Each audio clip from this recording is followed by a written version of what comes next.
Peace and blessings. I'm gonna give some people some time here to fall in. Was having a bit of technical difficulties today, but figured it out.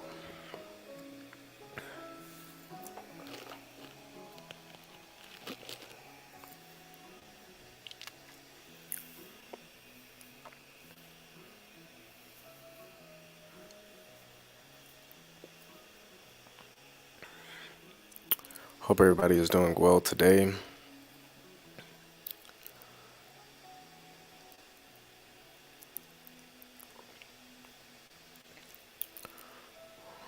Alright,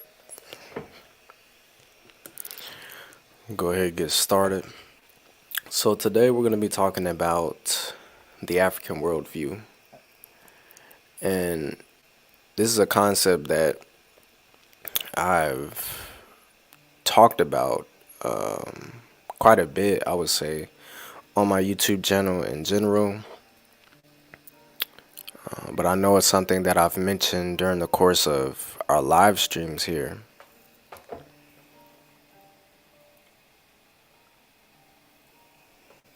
But I realized that I really haven't went deep into what the African worldview means in a more holistic sense, and how it applies to the work that I'm doing. The main thing with the African worldview is that, or my main intention with doing this live stream in particular, is to make sure that I'm offering the context and the background to what it is that I'm saying and why I think the way that I do, why I express myself in the ways that I express myself. And the inspiration for today's live, came from a dialogue that I had in the comment section of my last live. I entered into a dialogue with a person, and we began talking about, the African worldview, what it means to consider oneself to be African. Are we African? Are we not? And things like, the education system and programming, right? Which we've touched on in previous lives, like the Black Education Live and our live on the Matrix. But my main takeaway from that dialogue was that, just that reminder that other people, number one, may not agree with me. And that other people have different ways of looking at things. So I think that it is my responsibility, me personally, I think it is my responsibility as a creator, as someone, with the intention to share knowledge and to, offer a perspective for healing. It's important for me to offer the context in which I'm speaking, right? To give the audience not just my thoughts, not just presenting my thoughts as some absolute truth, but presenting to the audience the context in which my thoughts were formed, right? Because when someone has the context to see how my thoughts were formed, they're able to identify within themselves that this is something that they resonate with, or if it is something that, they don't resonate with, maybe they can learn something, maybe they can't, right? But I find that way of doing things is a lot more effective than just presenting some truth, right? Thing about social media today is that everybody has a platform for free. Essentially everybody can get on YouTube or their Instagram or their TikTok and say what it is that they believe to be the truth, and they could present it as an absolute truth. And one thing that I appreciated about school, about the academic world, is that, it wasn't necessarily, can necessarily just do that. You know what I'm saying? At least not in a published sense, right?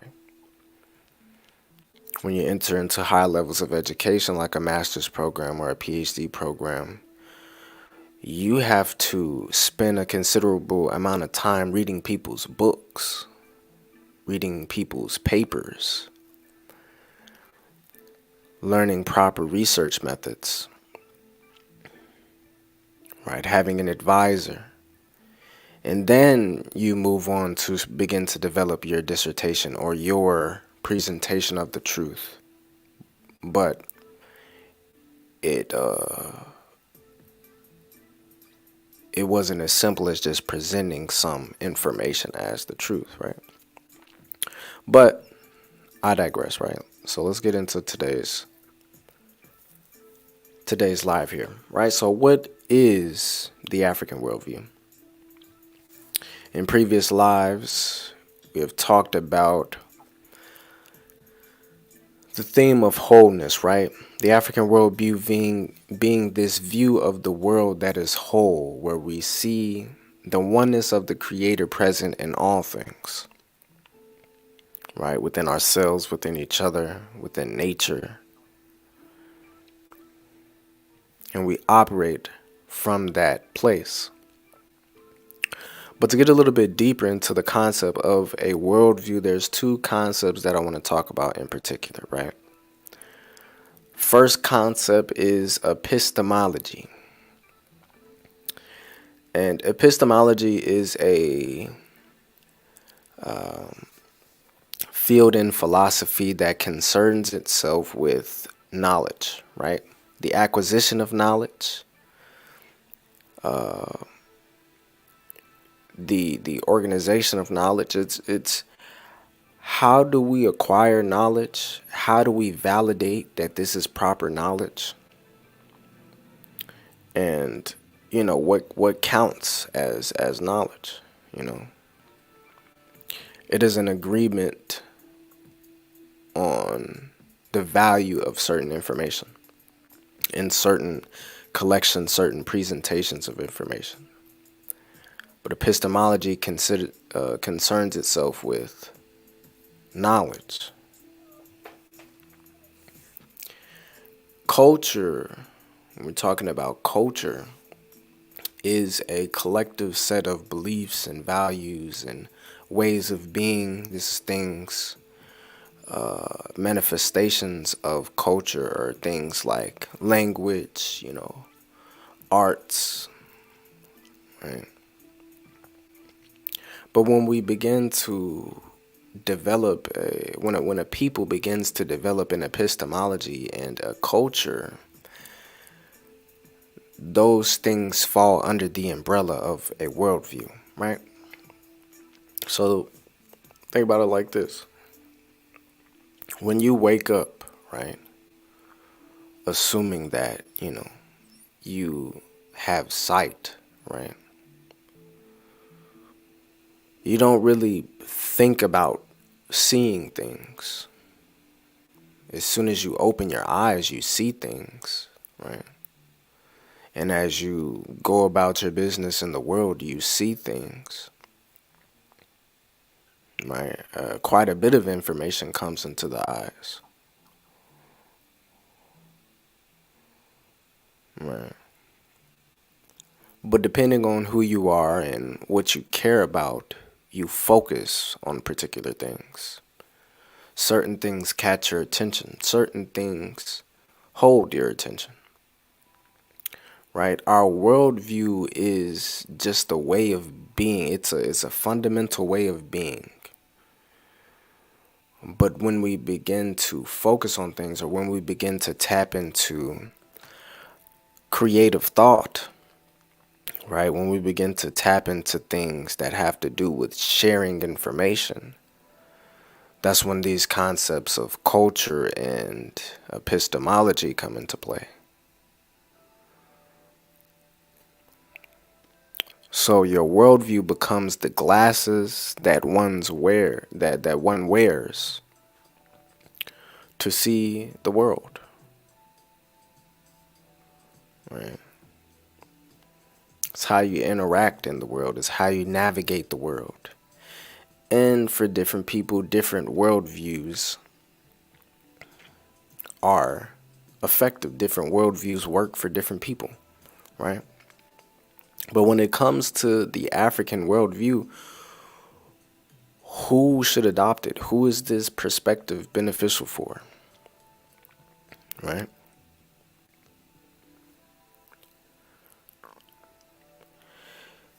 This perspective is beneficial for those people who identify as Black, African. There are other things that people may classify themselves as, like Moors or Hebrew Israelites, original people, original Asiatic people. And there's many different, it's many different things that we can call ourselves, but I'm talking about the melanated people around the world who have lived through a history of discrimination and oppression due to our skin color, who have experienced a erasure and dispersion of our ancestor roots.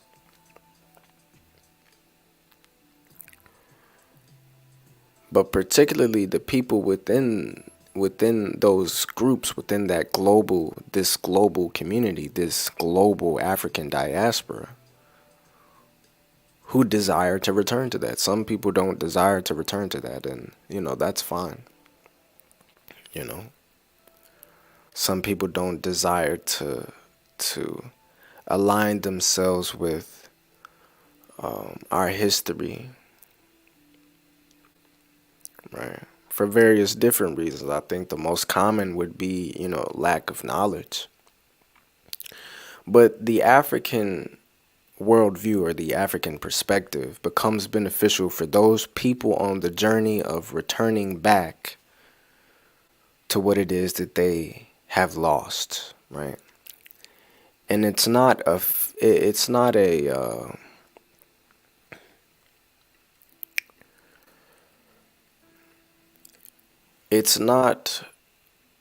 when I say people who have lost something, there's a certain sensation.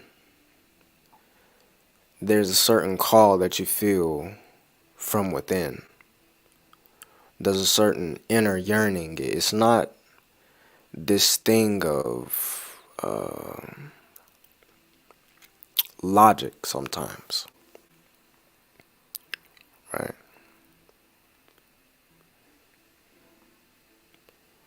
And I think that that's an important point to make, because I didn't really set out. I didn't know what the African worldview was. The African worldview found me, or it manifested itself from within me. It was an ancestor calling that pulled at my heart until I found it. You know what I mean?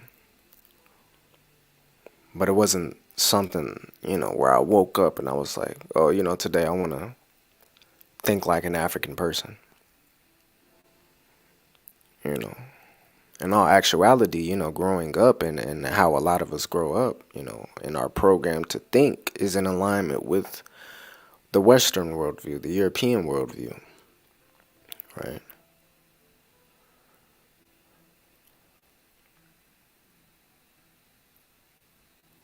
Right, which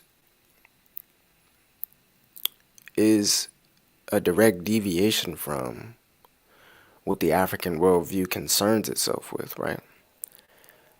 Because when we talk about the African worldview, like we said, it's a wholeness with nature, it's a wholeness with each other. It's a seeing God within and within ourselves and everything around us. And when we look at the constructions of this world that we live in today, things are quite different, right? Things are not created from that space, right? There's a different value system in place.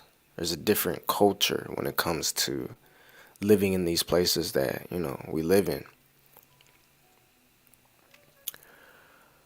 But when we're asking ourselves, this question of how do we learn from this perspective? Like how does one begin to engage in the African worldview? How does one shift their perspective and begin to learn information in this way?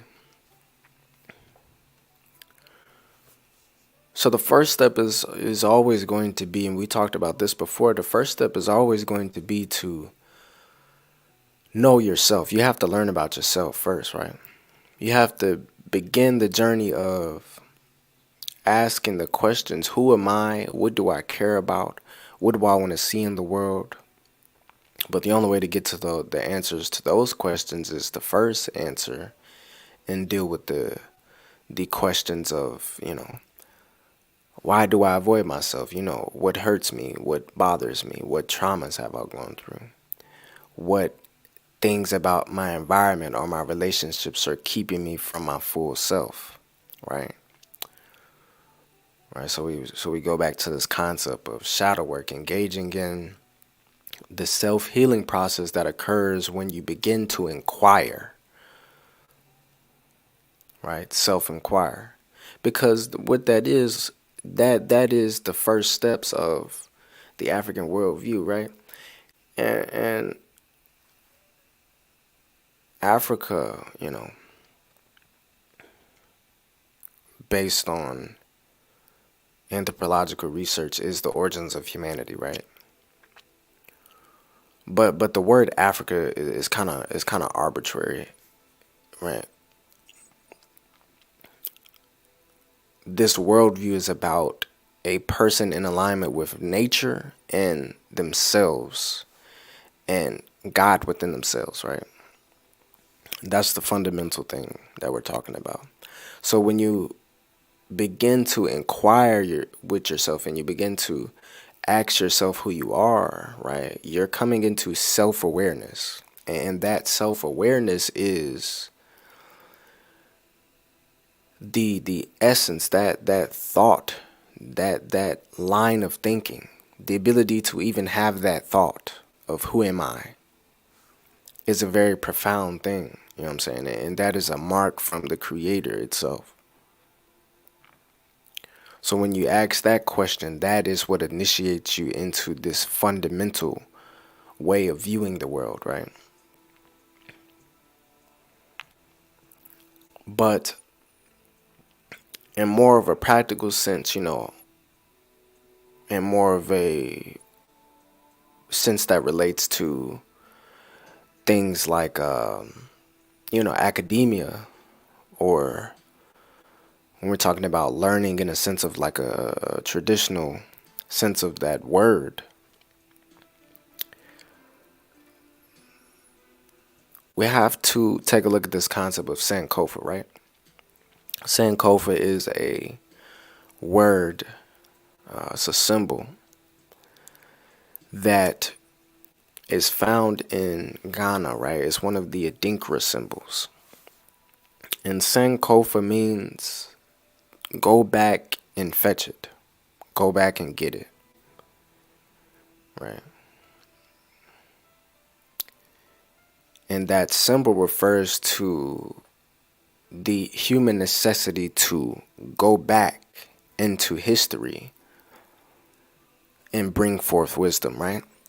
And this is the role of the elders.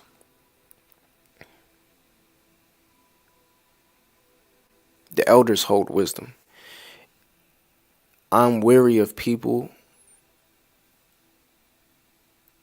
who aren't able to cite elders or mentors or where it is that they get their information.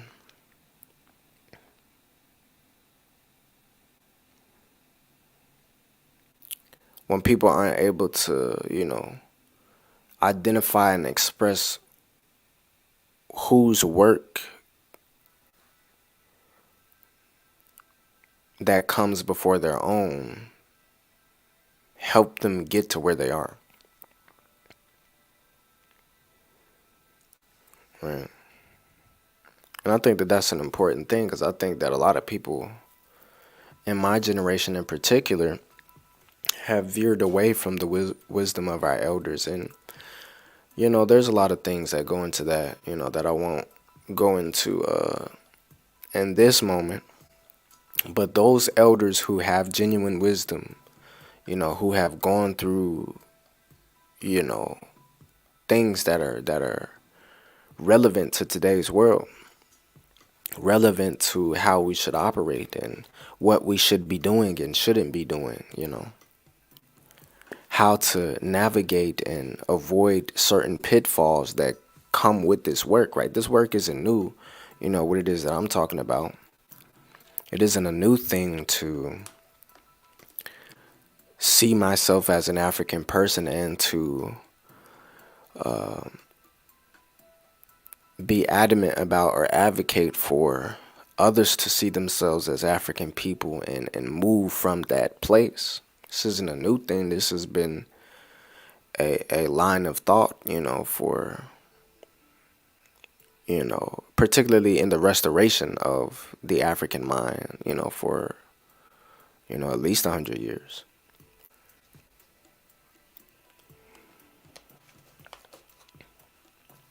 And I would argue that even, since the dawn of, enslavement, there were always people who were trying to protect our way of being, right? And, as I said, things are complicated and dynamic when we're talking about these things, but when it comes to these elders, these are the people who we learn from. These are the people who are passing down their oral histories. And as I've spoke before, some of the elders that I pull from, are Ancestor, Malidoma, Somé, from the Dagar tribe of West Africa. But when it comes to academics, academic and like the actual research and the Africana studies realm, right? Or we're talking about African people over the course of humanity, human history. I defer to the work of Elder Kaba Kamene. And the reason I defer to his work is because he defers to people like, John Henry Clark, people like Dr. Ben Yakinen, right? Dr. Marimba Ani, Dr. Francis Cress Welsing, right? Dr. Asa Hilliard, right? These are elders, these are giants who have bodies of work, books, papers, lifetimes spent in this information, right? Dr. Professor Kaba Kamene has a book on Professor William Hansberry, who was the founder of the African Studies Department, right? He had to fight for a department for us, right? He had to fight for a department that approached things from the African worldview within,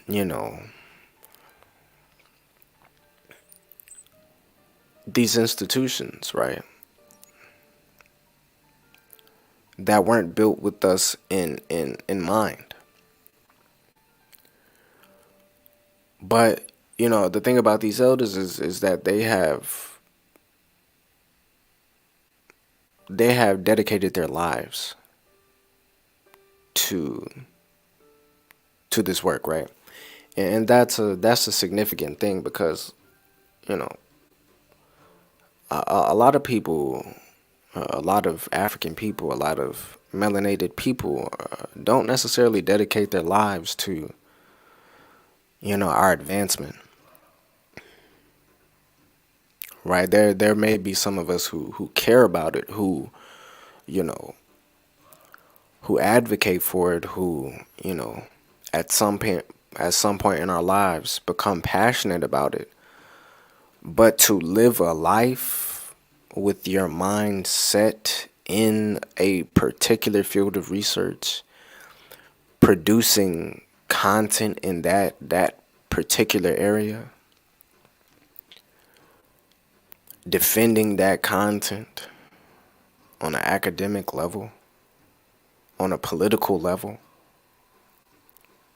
and impacting those that come after you, that's a significant thing to choose to spend, your most precious resource, right, which is time. One resource that we can't get back, right? To spend your time dedicated to this work. So to me, that is a sacrifice that I'm willing. That is a sacrifice that someone can make that I am willing to respect and learn from. I will humble myself in front of a person who has had that sacrifice, who has made that sacrifice, right?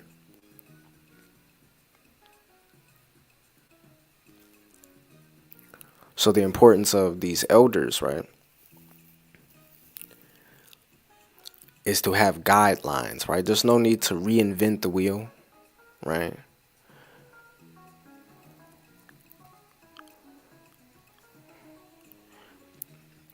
What's important when we're talking about the African worldview today is really making sure that when we're coming at the world from the perspective and with the intention of learning things beneficial to the advancement of black people, of melanated people, of African people, of creating things of the same nature,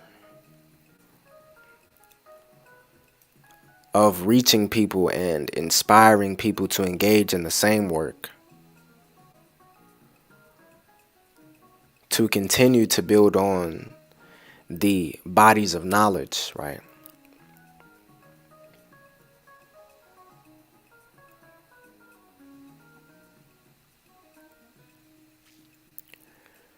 It's important for us to really be grounded in, what this work means, right? It's very important,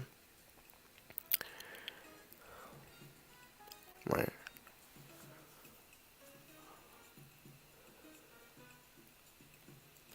Today's world, as we talked about, happens a lot on social media, right? And as I've mentioned earlier in this live, now everybody has a platform. Everybody can hop on anything and just start talking, right? And build an audience. If they understand marketing and branding,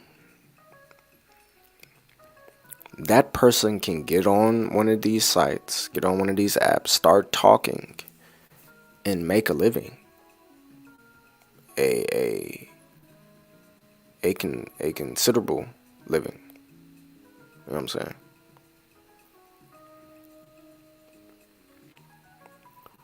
If someone understands how the mind works, if somebody understands, how society works,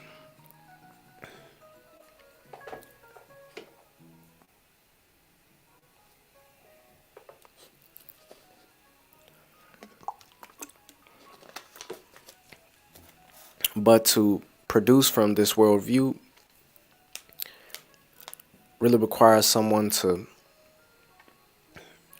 take their time in, learning what has been done before and what is missing.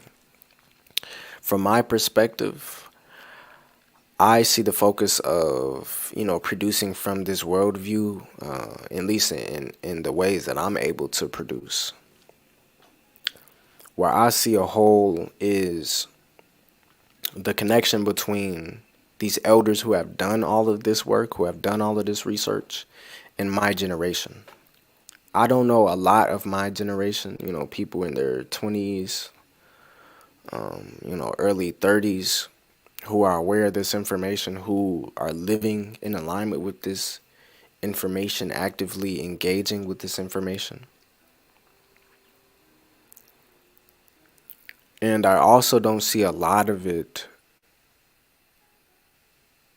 circulating on social media in the best of forms, you know, from the way that I see things, at least.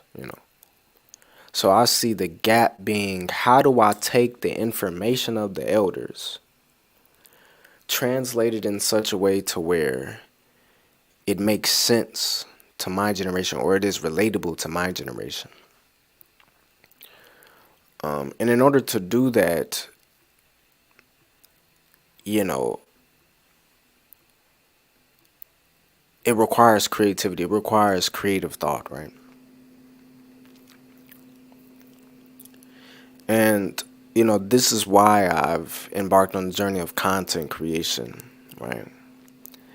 And this concept of thought leadership.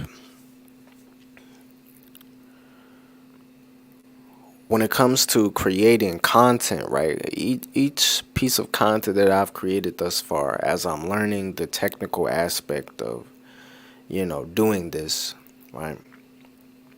My intention has been to take the things that I have learned, package them in such a way that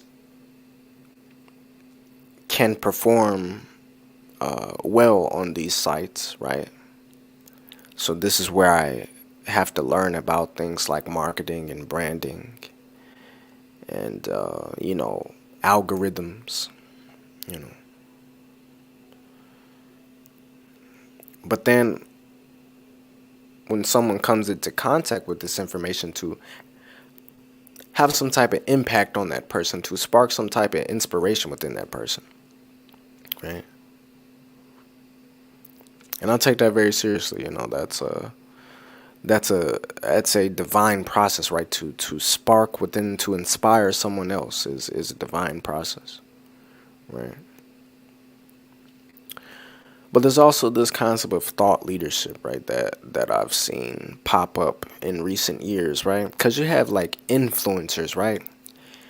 And these are the people who, nothing against that, and not to say that they're doing anything wrong, but to me the term influencer means that I'm presenting information to influence people to take a particular action.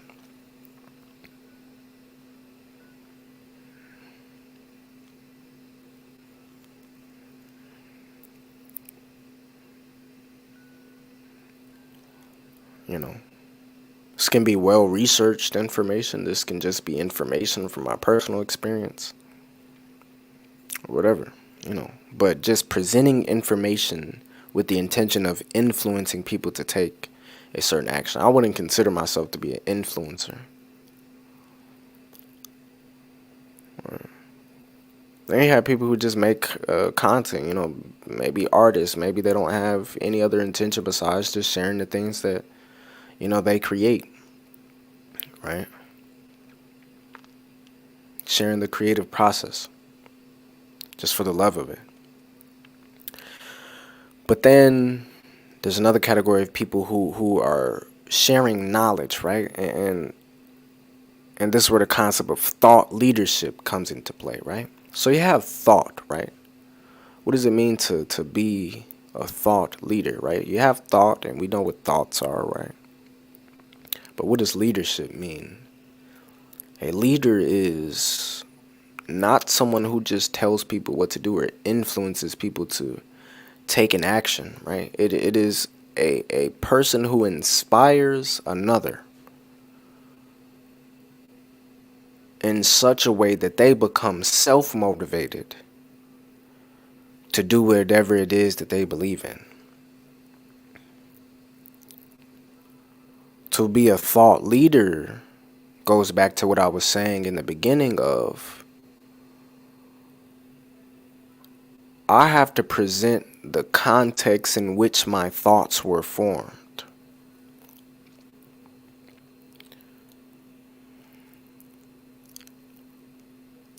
So that someone can see where I was and why, and where I am, and how I got there.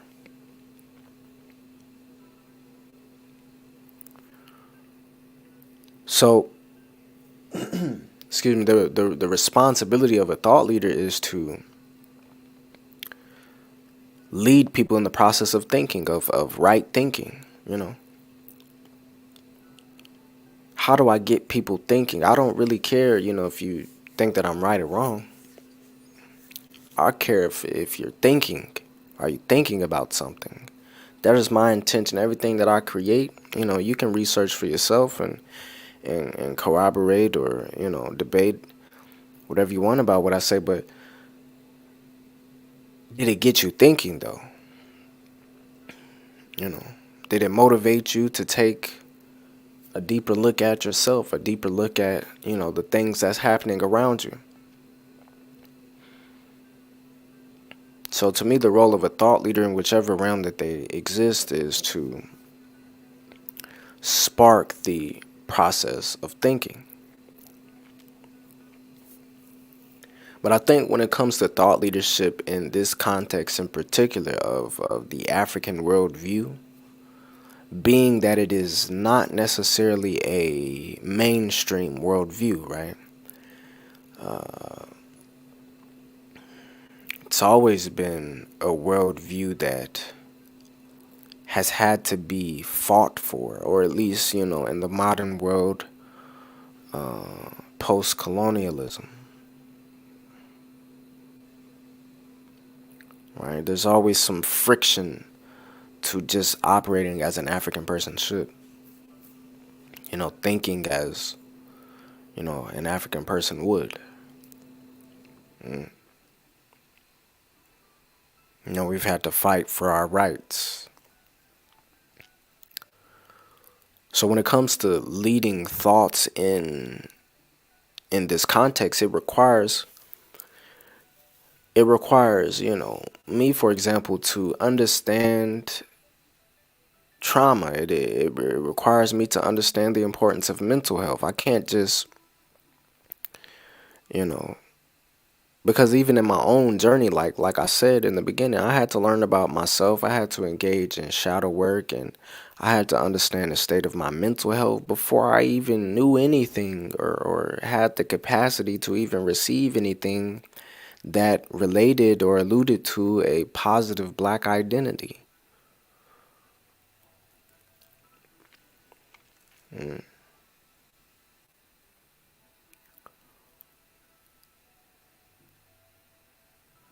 I had to create the space within my mind through, journaling and different things to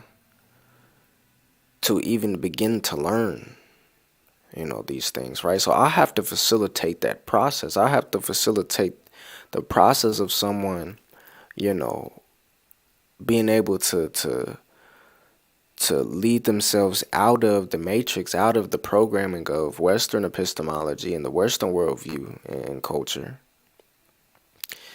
into a state of self-awareness, self-confidence, a alignment with nature, an alignment with God at the highest level, the creator, an alignment with their ability to think creatively, to think for themselves.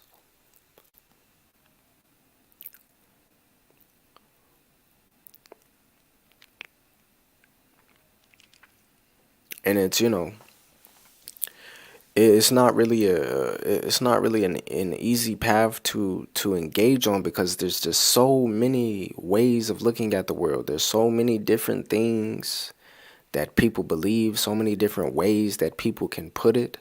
I always find it interesting, like when I'm talking to someone about a particular thing and it seems like we're disagreeing, but then I find that like I'm saying what they're saying with different words. But like some people, just because they aren't hearing the words that they use, will completely shut the other person out, will completely just not want anything to do with it.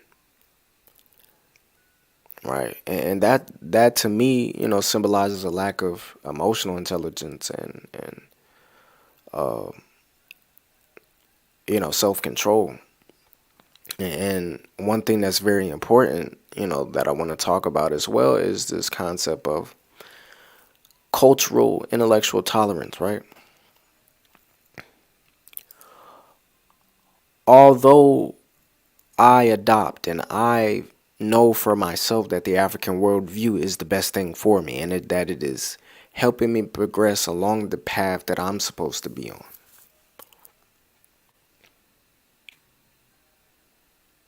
Like I said, I can acknowledge that for some people, maybe that's not the case.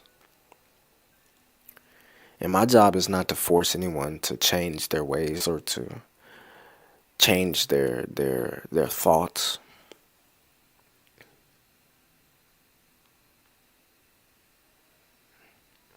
But it also requires me to have a certain level of patience and, compassion when people may disagree with what I'm saying or challenge what it is that I'm saying. I can't get upset, right?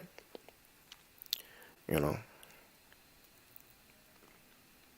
if I'm going to engage in this process of putting myself out there and, you know, sharing knowledge, I have to be prepared and I have to be able to deal with people who disagree or people who see things differently. I have to be able to have civil conversation. That's something I value. I've never been a confrontational person or a person who likes to be in conflicts or drama. Right? That doesn't allow my mind the space to be sound or to operate, with logic and reason. Right? I don't resonate with that. Right? When I'm setting my mind on a state of peace, on a state of understanding, on a state of truth seeking, I'm just like, I realize that for myself, this is what I believe, right? That no matter what religion somebody subscribes to, what their political situation is, you know, whatever other type of categorizations and groupings that we can put ourselves into as human beings, I believe that I can find truth in something that everybody is saying. And that the only absolute truth can be expressed when all of us take up our responsibility that we have as a human race, right? Because there is, again, one race, to be custodians of the earth.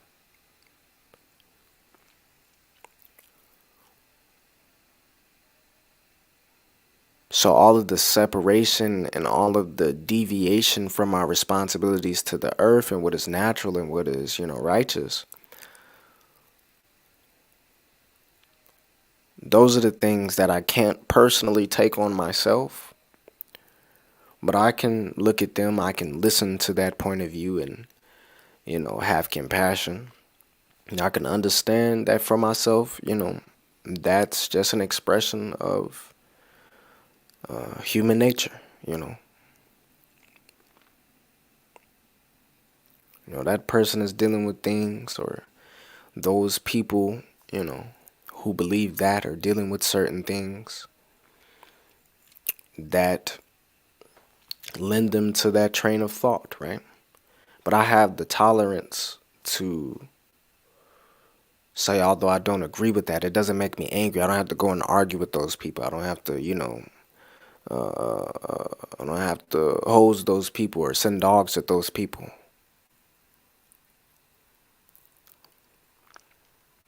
I think that that's a very important skill to develop, um, for anybody, wanting to engage along this process of acquiring and adopting and living from the African worldview, of producing from the African worldview, because it is not one of the mainstream per se, and it is one that is scrutinized.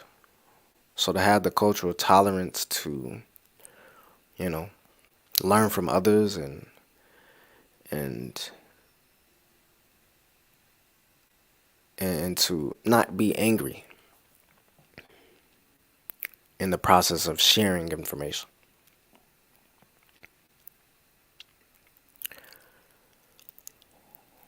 But when we're talking about, practical steps to applying this worldview, how does one go about this practically?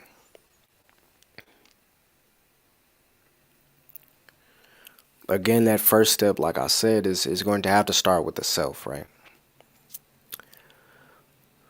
Best advice that I could give for someone wanting to learn about themselves is to journal. There's two ways in which I like to journal that I've talked about.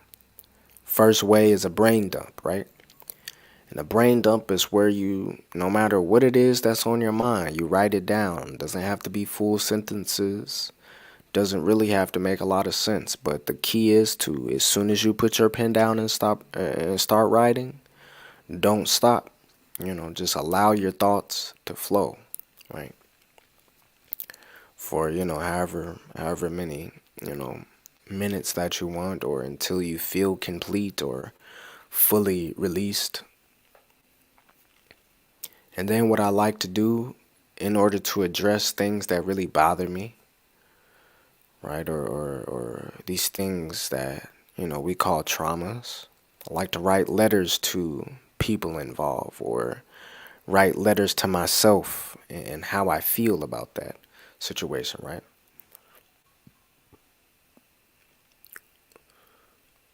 And aside from that, just keeping a daily journal, like, as soon as you wake up in the rising, just writing, maybe what you dreamed about, maybe how you're feeling, and what your intentions are for the day.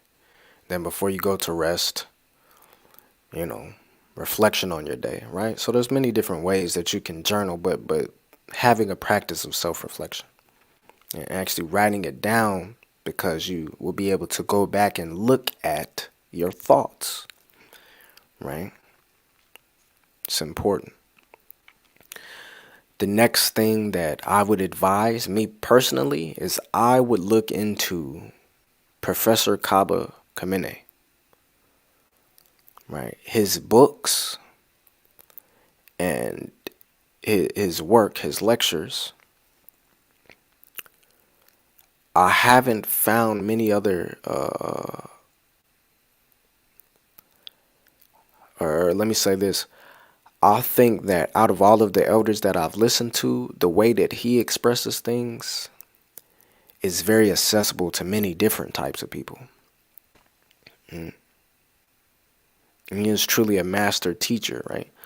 So anybody interested in beginning to develop along the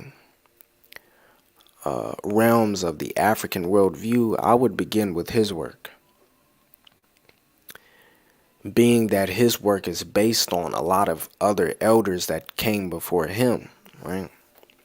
So to make things simple, to where you don't have to go to this to this place, and then to this place, and then to this place, and listen to that elder, right? To keep things simple, because we have enough that we have to worry about, right? In order to go to one place to begin to develop and to get that foundation, Professor Kaba Kamene. And then for those of you wanting to produce from this state, produce from this worldview,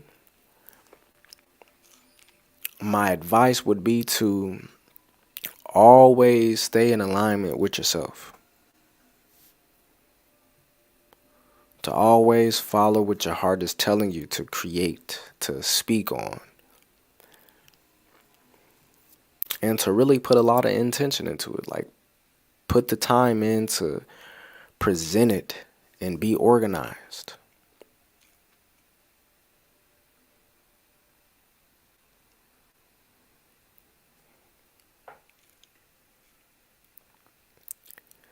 And I think what is interesting about,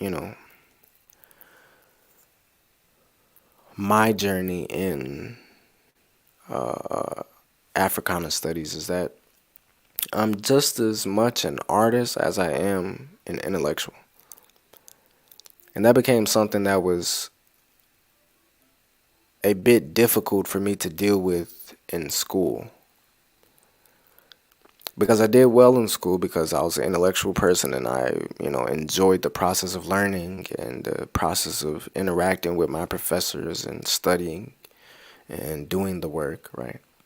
So I was able to get good grades. But in terms of like that self-care, I had to create art. And both are equally important to me, you know. And that's not an easy place to exist within, these types of institutions because, the arts are on one side of the thing and the sciences are on another, right? But the thing about the African worldview is that, again, we're talking about wholeness. So we get this concept of sacred science, right? So when we go to peoples like the Dogon or people like the Kemites, people like the Moors, right? People like the the Aztecs and the Olmecs, the Incas.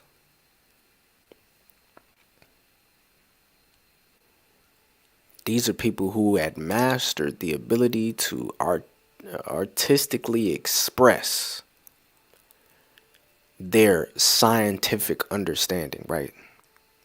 The scientific process being rooted in observation of nature and experimentation and refinement, right? But it's this marriage of the left side and the right side of the brain, right? This stereognosis that we talked about, right?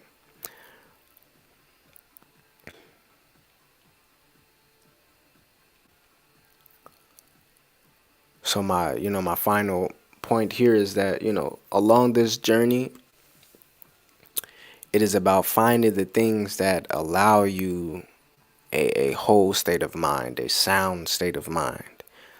And I can't tell everybody what that is in a general sense because it is very much an individual process, right?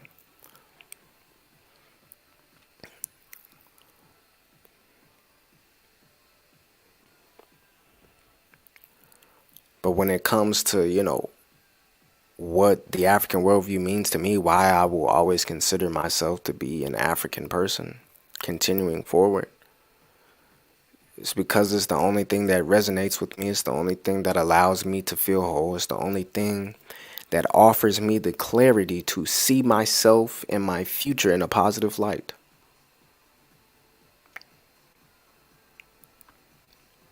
And something that is meaningful, right? Not just about money or some status, but something that is meaningful.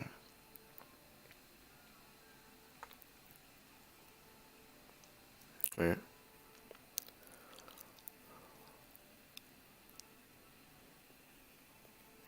So feel free to leave any questions in the comments here before we wrap up.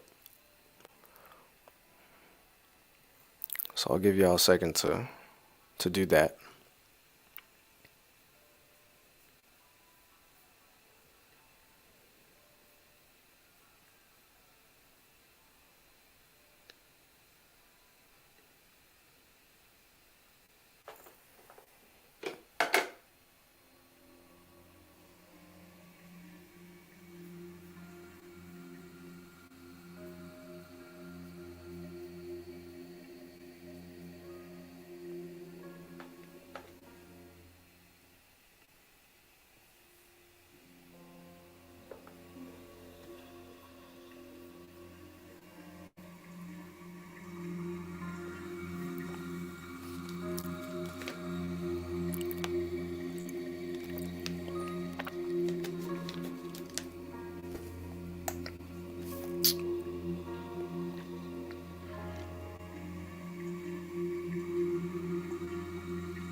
If we don't have any questions, in the description, I do have free journaling prompts designed to help someone initiate that process of moving towards the African worldview, right? Beginning with that self-knowledge, the self-inquiry, right? And I also have my ebook on defeating anxiety and depression through artistic creation, right? So how do we use our creative gifts? How do we use creativity and the arts to rid ourselves of the noise, the mental noise, the emotional noise that is characteristic of conditions like anxiety and depression?